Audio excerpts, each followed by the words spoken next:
السلام عليكم ورحمة الله وبركاته. اللهم صل وسلم وزد وبارك على سيدنا محمد وعلى آله وأصحابه أجمعين. ازيكم حبايب قلبي؟ عاملين ايه؟ يا رب دايما تكونوا في أحسن صحة وأحسن حال وراحة بال. النهاردة يوم جديد، فيديو جديد إن شاء الله بإذن الله.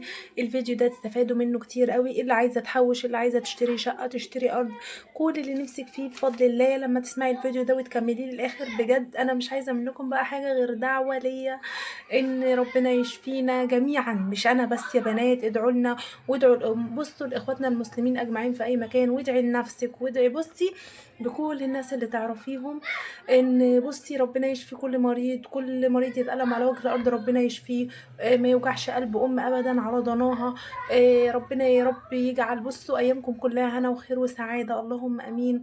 وادعوا لي يا بنات ان انا اربي ولادي انا وباباهم، لان عايزه اقول لكم زي ما هتدعوا لي ادعوا لنفسكم ان ما حدش يربي ولادكم غيركم، بالله عليكم. عايزه اقول لك ما فيش حد زي الام والاب. ادعوا دايما ان انتوا تخلوا ولادكم سواء بنات او صبيان ربنا يحميهم يا رب لبر الامان بفضل الله. كل ده بالدعاء، الدعاء بيغير القدر، وربنا طبعا قادر على كل شيء. النهارده بقى لو لسه اول مره تشوفي قناتي اسمها وصفه نصيحه مع مسك، خاصه كده بالتوفير والميزانيات والتدبير وتحقيق الامنيات بفضل ربنا طبعا سبحانه وتعالى. لو لسه ما اشتركتيش اشتركي فيها ولايك يا حلوه كده للفيديو، والصلاه على النبي اللي تجعل ايامك كلها خير وسعاده وهنا. بعتذر طبعا عن صوتي لو صوتي فيه حاجه يعني كده، لو حد ملاحظها معلش. انا واخده بنج وكده، في يعني كنت طبعا عند دكتور الاسنان وكده، فاعذروني على الصوت يعني معلش. النهارده يا مسك الفيديو بيتكلم على ايه؟ صلوا على النبي الاول عليه افضل الصلاه والسلام. النهارده كده هوريكي ان ال10 جنيه دي قيمتها كبيره قوي يا بنات. ال10 جنيه دي بتبصي بتحقق كل الامنيات. هي 10 جنيه ممكن واحده تكون شايفاها ان هي ملهاش لازمه، ده بتشتري كيس شيبسي، ده بتشتري شوكولاتايه صغيره، تمام. لكن والله العظيم ال10 جنيه دي جميله جدا. عايزه اقولك اساس كل خير وكل توفير في حياتنا المبالغ البسيطه او الفكه بمعنى اصح. ازاي يا مس؟ عايزه اقولك ان دولت بصي، دولت 2000 جنيه، تمام. ال10 جنيه دي هي اساسهم. ان انا كل يوم بوفر 10 جنيه، سواء انتي مصروفك جوزك بيديكي مصروف بالاسبوع او باليوم او بالشهر، هي 10 جنيه اللي مطالبه منك كل يوم. مش هقولك حوشيها، عشان هتحوشيها يبقى انا بكدب عليكي، الموضوع هيستمر معاكي طويل قوي، وهتيأسي قوي. ان هو في ناس ما بيبقاش عندها يعني ايه قوة إرادة أو تحمل إن أنا أفضل سنة أحوش في 10 جنيه. لأ، خشي جمعية، تمام. الجمعية دي هقول لكم أنا ال2000 جنيه دول هعمل بيهم إيه، خلاص. وادوني أفكار برضو حلوة كده، أنا محتاجة كذا حاجة هقول لكم عليها، وانتوا اختاروا لي برضو، وان شاء الله كل حاجه هتبقى معاكم في القناه. اول بقى حاجه يا بنات، صليتوا على النبي ولا لسه؟ زيدوا النبي صلاه. ويقول لك صلي على الحبيب قلبك يطيب. ربنا يطيب قلوبكم جميعا يا رب. النهارده انا عايزه احوش يا مسك، عايزه يبقى معايا فلوس، عايزه زي اي ست ابقى لابسه دهب في ايديا. انا مش اقل من اي حد، لا حبيبه قلبي انتي مش اقل من اي حد. واحده تيجي تقولي بس انا ظروفي على قدي، انا جوزي موظف بس. سواء جوزك موظف، سواء جوزك شغال باليوميه، سواء شغال بصي على باب الله سبحانه وتعالى هو القادر على كل شيء. مع انتي بقى، انتي شطارتك في كده، تمام. طول ما انتي، وعايزاكم دايما تحمدوا ربنا ويكون الرضا من جواكم، وتبقوا عندكم إرادة ان احنا ان شاء الله هنعمل. احنا ربنا مثلا خلقنا مش مثلا مرتب جوزي عالي قوي، او ست غنية، او مرتاحين في عيشتنا، او مثلا انا ربي ليه ما كنتش زي الناس اللي مثلا عندهم شغالين في البيت او حاجات كده يعني. لا، انتي ربنا خلقك كده، تمام. والحمد لله على كل شيء. يبقى انا بس انا قادره بقى ان انا اغير حياتي، انا قادره ان انا احول حياتي دي من ايه لايه. ويا ما انتوا يمكن انتوا كمان شفتوا ناس كتير قوي بدات من الصفر وبقت انجح ناس في الدنيا بحالها، تمام. واحنا ان شاء الله مسيرك في يوم، طول ما انتي مكمله معايا في الفيديوهات دي ان شاء الله وفي القناه، مسيرك في يوم هتقولي انا كنت فين وبقيت فين. انا بقيت صاحبه املاك والحمد لله، كله طبعا بفضل ربنا سبحانه وتعالى، تمام. والحمد لله على كل شيء. يبقى اول حاجه يا بنات الهدف. هاتي ورقه وقلم، مش هقولك اسمعي الفيديو خلاص وقفي الفيديو، تمام. وهاتي ورقه وقلم كده وتعاليلي، تعاليلي علشان ان شاء الله السنه دي مش هتعدي كده زي السنين اللي قبلها ولا السنه اللي فاتت ولا اللي قبليها، بفضل ربنا بعد الفيديو ده. وهنبدا مع بعضنا مشتريات، يمكن اول مره اوريكم مشتريات الشهر ده ليه، عشان بادئين التحدي صح يا بنات.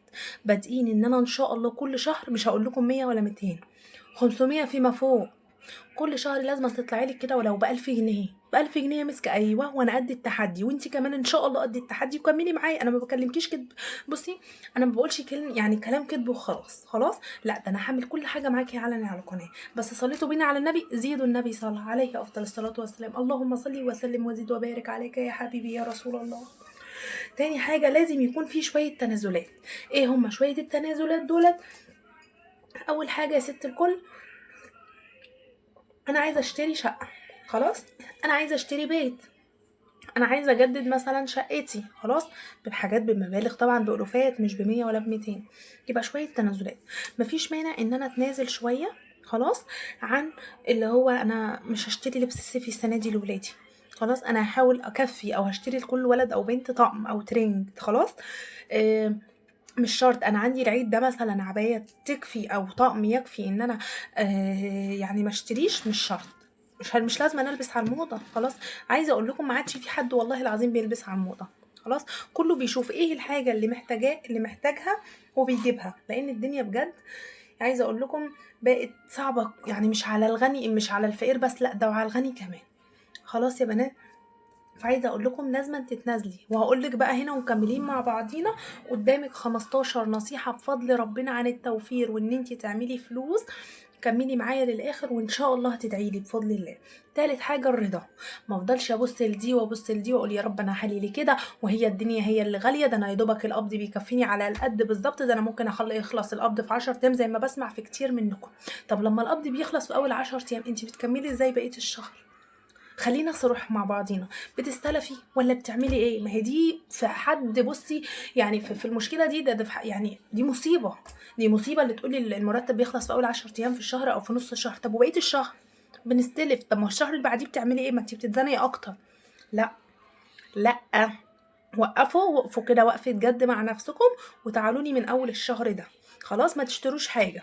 هبقى بصوا، بإذن الله هنزل لكم فيديو بمشتريات الشهر، وخدي منه اللي يناسبك. ممكن الكلام او الاقتراحات ما يناسبش كل الاسر او كل الافراد او جميع الافراد، لكن خدي منه اللي يناسبك. شوفي بقول لك ايه، اسمعي المعلومات وفيها كتير قوي تناسبكم ان شاء الله باذن الله.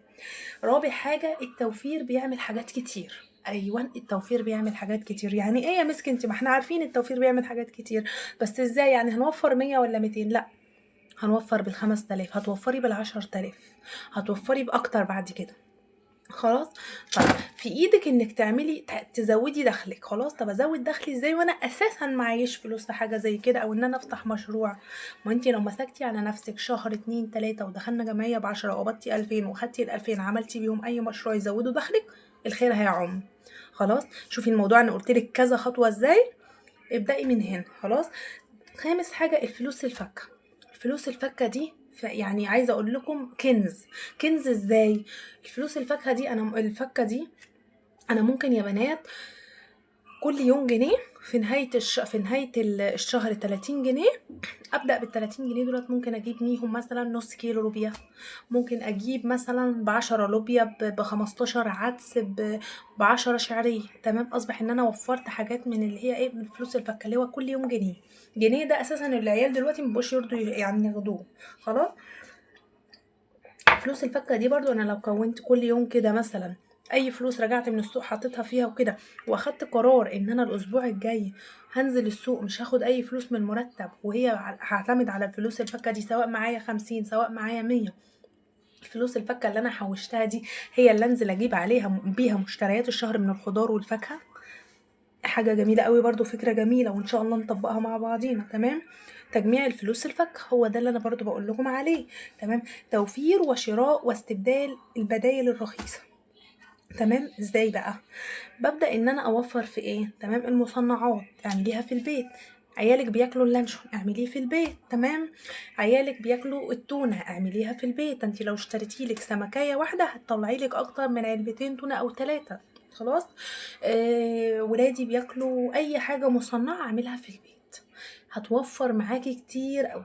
خلاص، سواء جبنه مثلا تركي، سواء لانشون، سواء بسطرمه، الحاجات دي كلها انت في ايدك تعملي ايه. الحلاوه ذات نفسها والطحينه اعمليها في البيت، هتطلع لك كميه وفيره، حاجه نظيفه، وهتوفري كمان. خلاص، كمان عايزه اقول لك استبدال الحاجات البدائل الرخيصه اللي هي ايه. انا مثلا دلوقتي بقيت بشوف مثلا في ستات بياخدوا يقولك لا احنا بنشتري كيلوات الرز اللي هو المعبى علشان اسهل لنا، بنفتح على طول يبقى هو ده الكيلو. طب ما انت في ايدك تخلي العطار او السوبر ماركت اللي هو بيبيع الحاجات السايبه يعبي لك سواء 5 كيلو رز مثلا كيلوات، كيلو الا ربع. انا ساعات كنت بروح اجيب المكرونه، انا طبختي مثلا نص وبعد كده زادت لي كيلو الا ربع، ما شاء الله اللهم بارك، بقيت اللي هو ايه اقول له عايزه كيلو ونص اقسمه على 2، كل كيلو الا ربع لوحده. خلاص انت في ايدك الرز برده تقسميه صوص، تقسميه كيلو الا ربع، تقسميه كيلو، ما هو عنده الميزان. خلاص انت في ايدك تعملي الحاجات دي وهتوفري كتير قوي. انت ممكن من البقول لوحدها توفري لك بتاع 200 300 جنيه، تمام، من البقوليات، بدل ما كنت بتشتري الحاجات معبأه كده. في ناس كمان بيشتروا السمنه سايبه اللي يخليكي تشتري علبه اللي هي بتبقى 700 جرام او 800 جرام دي وبمبلغ ب100 وحاجه. خلاص انت في ايدك تشتري لك كيلو كامل ب90 او ب85 سايب. خلاص الزيت والله العظيم بشوف في ناس بيشتروا سايب دلوقتي بالربع والنص كيلو. خلاص يعني عايزه اقول لك ما شاء الله في حاجه وبيبقى جميل جدا، وعامه ما بيبقاش ليه ريحه حتى زي زيت التموين، لا بيبقى ريحته انضف كمان من زيت التموين. ففي حاجات كتير قوي لو انت قعدتي مع نفسك كده وجبتي ورقه وقلم وشفتي ايه الغلطات اللي انت كنت بتعمليها وعلمتي عليها، لا ده بجد بجد هتلاقي توفير كتير قوي. كمان عايزه اقول لك حاجات الفطار والعشاء اعمليها في البيت، زي الفول والفلافل اعمليه في البيت. البطاطس المهروسه دي الايام دي رخيصه جدا، ممكن استبدل ما بين الفول مثلا او الفلافل، ممكن اعمل فول وبطاطس مهروسه او فول وبطاطس مثلا مقليه. طب مقليه ازاي يا مسك وانتي بتقولي نوفر في الزيت؟ هنسلقها نص سلقه وبشويه زيت صغننين جدا او بحته سمنه وهنحمرها. خلاص طبعا ده الكلام ده اللي ما عندهمش الاير فراير. طيب ممكن تحمريهم كمان تحت الشوايه في الفرن، يعني عايزه اقول لك اهو لا زيت ولا حاجه. كمان عايزه اقول لك اللهم صل على النبي، الجبنه القريش ممكن تشتري لبن وتعملي جبنه قريش، او ممكن تشتري لك نص كيلو جبنه قريش تعمليه في البيت مثلا للعشاء او في الفطار. توفير والكلام ده وكمان اقتصاد في كل حاجه. بس بلاش العلق الجبنه اللي هي الحته منها قد كده ب80 وب70 جنيه من عند اللبان والكلام يعني اللي هو بتاع اللبن والكلام ده يا بنات. كمان عايزه اقول لك لازما على قد ما تقدري تحاولي يعني ما تشتريش بعض الحاجات الا للضروره. في حاجات انا ممكن اشوف نفسي لو استغنى عنها والدنيا مش هتقف يعني استغنى. طب في حاجات مهمه قوي ان انا لازم أنا اشتريها يبقى اشتريها، ممكن اشتريها باقل مثلا. يعني ايه؟ انا مثلا حاجات لازم أنا اجيبها مثلا دلوقتي، لا انا ممكن استغنى عن ربع كيلو مثلا فيها. في مثلا ملابس لازم أنا اشتريها، لا ادور والف على بال ما اجيب الحاجه البديله الارخص شويه. لو وفرتي من كل حاجه 10 20 جنيه انت الكسبانه. ال10 وال20 جنيه دولت اللي انت هتوفريهم اوعي تسيبيهم في فلوس الميزانيه يتصرفوا في حاجه تانية. لا انا مسكت على نفسي في الحاجه دي عشان اوفر، في سبيل ان انا هفتح الحصاله دايركت واسقطهم كاني اشتريت الحاجه التانية. خلاص يا بنات سجلتوا معايا ولا لسه؟ اوعي تكوني ما جبتيش ورقه وقلم بالله عليكم، احنا عايزين نبدا مع بعضينا خطوه صح. واوعي تكوني نسيتي يعني تضغطي لايك، اضغطي كده لايك اسفل الفيديو يا بنات، وكلمه اشتراك عليها عشان تشرفيني وتنوريني ونشارك بعضينا بالاراء الحلوه. اذكروا الله الا بذكر الله تطمئن القلوب. ربنا يطمن قلوبكم جميعا يا رب. اللهم صل وسلم. بعد كده يا بنات عايزاكي تحاولي على قد ما تقدري تشوفي يعني ب10 جنيه تخشي جمعيه، ممكن ب5 جنيه في اليوم، 35 في اليوم تقبضيها مثلا 700 جنيه او 1000 جنيه، حلوه برضو مش وحشه. خلاص ممكن الحاجات دي البسيطه دي تفرحك جدا لو استغلتيها صح. تمام يا بنات. كمان عايزه اقولك في حاجات حلوه قوي ممكن تعمليها. خلاص ان شاء الله باذن الله كملي الفيديو للاخر وهقولك عليها. ممكن اتنازل بقى عن بعض الحاجات زي ما قلت لكم. والتزام في المصاريف، الالتزام في المصاريف على قد الفلوس. يعني انا مثلا اخدت مرتبي طلعت منه الاساسيات اللي هي ميه كهرباء نو غاز ايجار لو انتي ساكنه حضرتك بالايجار، اتبقى معايا 2000 جنيه، يبقى التزم ان انا اعيش على قدهم. طب انا يا مسكت بقى معايا 1500، التزم جدا ان انا امشي على قدهم. لكن مفيش واحده تقوم صارفه لي ال 1500 في اول 10 ايام او في نص الشهر، طب وبقيه الشهر هتعملي ايه؟ هتزنقي نفسك اكتر صدقيني، مش ان انت هتستلفي اللي هو انت كده بتفرجي عن نفسك او الكلام ده، لا انت بتتزنقي اكتر وبتعملي نفسك اكتر. خلاص يبقى التزم على قد الفلوس. وفي افكار كتير قوي يعني ان شاء الله كل يوم هديكم افكار في ميزانيات وباذن الله كل الميزانيات وان شاء الله وتمشي عليها وبفضل ربنا ان شاء الله الموضوع هيظبط معاكي وهتوفري. خلاص كمان عايزه اقولك آه كمان عايزه اقولك رقم 12 الاستغناء عن بعض الحاجات الغير مهمه. في حاجات كده اللي هو انا ببقى شايفاها مهمه، تمام، ولازم أنا اجيبها اساسيات، مثلا اللي هي ايه، ده العيد داخل لازم أنا اجيب للولاد كوتشيات، لازم أنا اجيب لهم تيشرتات، لازم كده. لا، الحاجات دي بقى بالنسبه ان انت عايزه تبني بيت، عايزه تشتري قطعه ارض، عايزه كده، الحاجات دي بالنسبه للحاجات دي تفاهات، حاجات مش مهمه. تمام. انا ممكن مثلا ولادي اشيل لهم مثلا طقمين حلوين كده، اغسلهم لهم مثلا يكونوا عندهم، او تيشرتات، او اشتري لكل ولد تيشرت مثلا او بنوته، واشيل لهم الحاجات دي للخروجات يعني ايه، اللي هي المناسبات بمعنى اصح، ويبدلوا في الغيارات اللي عندهم، ايه يعني من السنه اللي فاتت مش مشكله. تمام. مش لازم ولادنا طول ما هم صغيرون، يعني صغيرين يا بنات، ما تهتموش بمظاهرهم قوي، في سبيل ان انا بحب ولادي، تمام، ومش عايزاهم يبقى شكلهم وحش، تمام، لكن بحافظ على القرش، بحافظ على القرش عشان ادخله في حاجه تانية. ما هو انا لما اعمل لهم بيت، انا كده باسس لهم حياتهم. لما بوفر قرش او بحوشه مثلا او بشتري بيه ذهب، بوفر لهم بعد كده حياة كويسة. خلاص. يعني ان انا مثلا يبقى ولد نفسه مثلا يخطب، او نفسه يخش كلية عالية، او لو انا معيش الحاجات دي، انت هتبقي زعلانة قوي. لكن لو معاكي حتة ذهب تبيعها له، لو معاكي حاجة في الوقت ده فلوس يتسند عليها، ساعتها هيبوس ايدك ويبوس راسك، بصي احسن من الهدوم اللي كان بيلبسها زمان. تمام يا بنات. كمان عايزه اقول لك رقم 13، تقسيم الشهر لاسابيع وتوفير فلوس اخر اسبوع. ازاي بقى؟ يعني انا وفرت مثلا، انا قاسمه مثلا الاسبوع على كل اسبوع 750، فيما معناه مثلا ده لو الشهر عامل 3000. خلاص. طب هنعمل ايه؟ هبدا انا اول اسبوع اخدت ال 750 جنيه دول، اشتريت الحاجات اللي انا مثلا ايه، مثلا يعني فيما معناه 3 كيلو رز، 2 كيلو مكرونه، هبدا ان انا اشيل كيلو رز وكيلو مكرونه. طب والايام اللي بعد كده مثلا يا مسك، او ما انتي بتشتري 2 كيلو في الاسبوع، شيلي نص كيلو مثلا الاسبوع اللي هو اخر اسبوع، وتعملي كده كيسه. خلاص. او صندوق عندك تحت السرير او فوق دولاب المطبخ، يبقى بعيد عن ايدك. خلاص. وابدا ان انا اشيل نص كيلو رز، كيلو مكرونه، 10 عدس، الكلام ده من مشتريات الشهر الاولاني. تمام. الشهر الاسبوع اللي بعديه ممكن اشيل ازازه زيت. تمام. انا شلت الرز والمكرونه خلاص. الاسبوع اللي بعديه اقوم شاريه مثلا، انا اشتريت مثلا في الاسبوعين الاولانيين كيلو سمك مثلا، في اسبوع اشيل سمكايه. الاسبوع اللي بعديه اشتريت مثلا فرخه، اشيل الكبد والقوانص. الاسبوع الثالث مثلا اشتريت فرخه او اشتريت كيلو لحمه، او شايله حته مثلا. الموضوع ده هتيجي انت بقى في نهايه بعد 3 اسابيع هتلاقي نفسك وفرتي فلوس الاكل الاسبوع اللي هو الرابع. طب وال 750 جنيه دولت انت حوشتيهم، مش شرط 750. شوفي انت مثلا مرتبك قد ايه، شوفي انت ميزانيتك قد ايه وبتحوش. ممكن واحده تقول لك انا 2000، يبقى انت وفرتي ال 500 بتوع رابع اسبوع. واحده تيجي تقول لي 1000 ونص، يبقى انت وفرتي، اللهم صل على النبي، ال 350 جنيه مثلا، او ال 400 جنيه. خلاص، على حسب. تمام. بس محتاج شوية تخطيط وشوية أفكار. صليتوا بينا على النبي، زيدوا النبي صلى عليه أفضل الصلاة والسلام. اللهم صل وسلم وزد وبارك على سيدنا محمد وعلى آله وأصحابه أجمعين.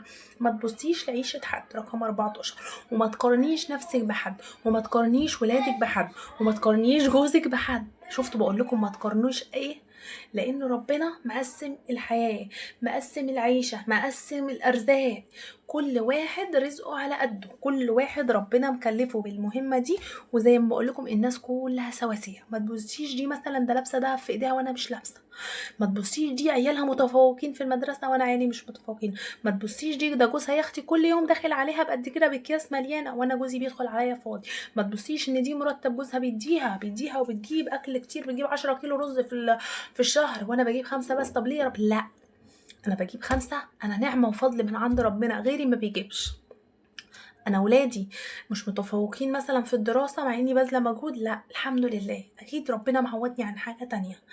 انا جوزي مثلا ما بيدخلش عليا بمشتريات، والتانية جوزها مثلا، او سلفتي جوزها بيدخل عليا بمشتريات قد كده، نعمه وفضل من عند ربنا. يمكن مش مرتاحه معاه، يمكن مش حباه من جواه.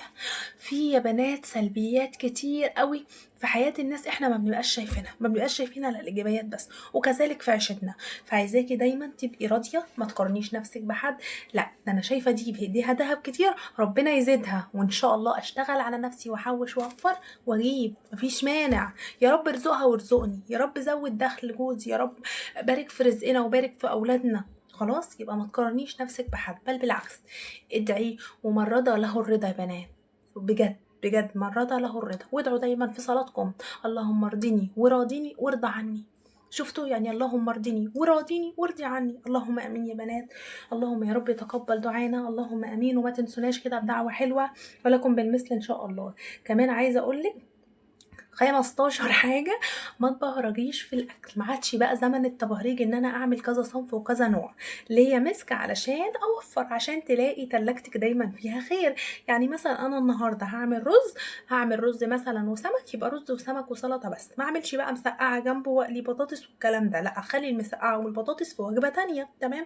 انا النهارده هعمل رز وشوربه وفراخ، يبقى رز وشوربه وفراخ بس، مش لازم طبيخ باميه مثلا جنبه او ملوخيه، لا، ده انا ممكن اخلي الباميه ده في يوم تاني مثلا مع شويه رز ابيض مثلا. الملوخيه، طب الملوخيه ده ممكن اعمله في وسط اكل تحابيش مع بتنجانه مخلله مثلا، طماطمتين كده بالثوم، خلاص، قرنين فلفل كده مقليين، واليوم يعدي بعيش. خلاص اصبح ان انا وفرت النهارده الرز. تمام يا بنات. حاولوا ان انتوا توفروا، حاولوا ان انتوا تجيبوا ورقه وقلم او سكتش زي كده يا بنات، او كراسه عندكم قديمه، اي حاجه يكون فيها ورق فاضي، وتبداي تخططي يعني افكارك وميزانيتك. اوعي تكوني نسيتي تضغطي اللايك. ضغطتوا اللايك ولا لسه؟ وتعالوا بقى، عايزه اقول لكم انا نفسي في ايه وهعمل ايه. هتجيبي دهب يا مسك بالفلوس دي؟ بصراحه لا. ليه بقى؟ عشان انا ان شاء الله، انا الحمد لله يعني بحاول على قد ما اقدر، جبت قبل كده ده معاكم وجبت ده وكده، لكن انا المره دي مش عايزه افرح نفسي بس، انا عايزه افرح ولادي. احنا داخلين على صيف يا بنات، وانتوا عارفين لما بنودي الولاد الكافيهات، او مثلا بخرجهم خروجه اسبوع، او مثلا ان شاء الله لو كل شهر بخرجهم خروجه، خلاص بيحتاجوا مثلا يقولوا لك يا ماما احنا عايزين، اولا هقول لكم على اللي ناقصني برضو. انا ناقصني مثلا، انا نفسي في الهاند بلندر، خلاص، بس قلت لا، انا عندي الخلاط ده بديله، خلاص، ايه يعني مش مشكله، هو بديله يعني، هو مش بديله قوي بس الحمد لله يعني. الكاتل بتاعي اتحرق بقاله فتره، خلاص نفسي في كاتل. تمام. ونفسي كمان عايزه اقول لكم في الساندوتش ميكر. ليه الساندوتش ميكر؟ وهقول لكم ليه. وليه هستغنى عن الهاند بلندر، وليه هستغنى عن الكاتل.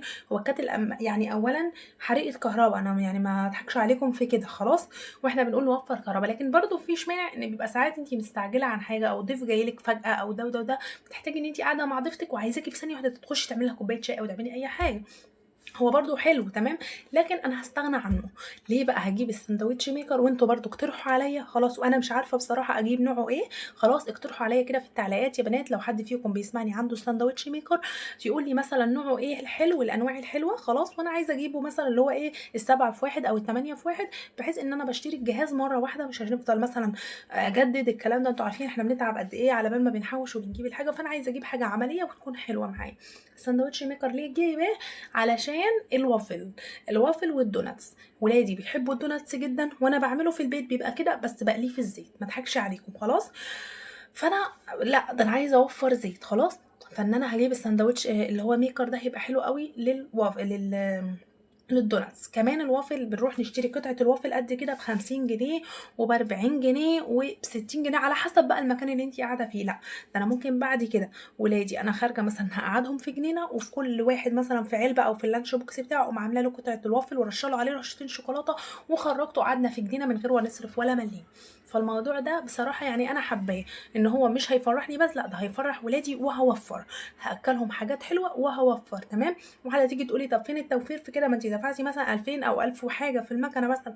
الحاجه دي عمليه عندي، الحاجه دي مش بتاعت يوم او اتنين، لا، ده انا هتعيش ان شاء الله معايا بفضل الله، خلاص.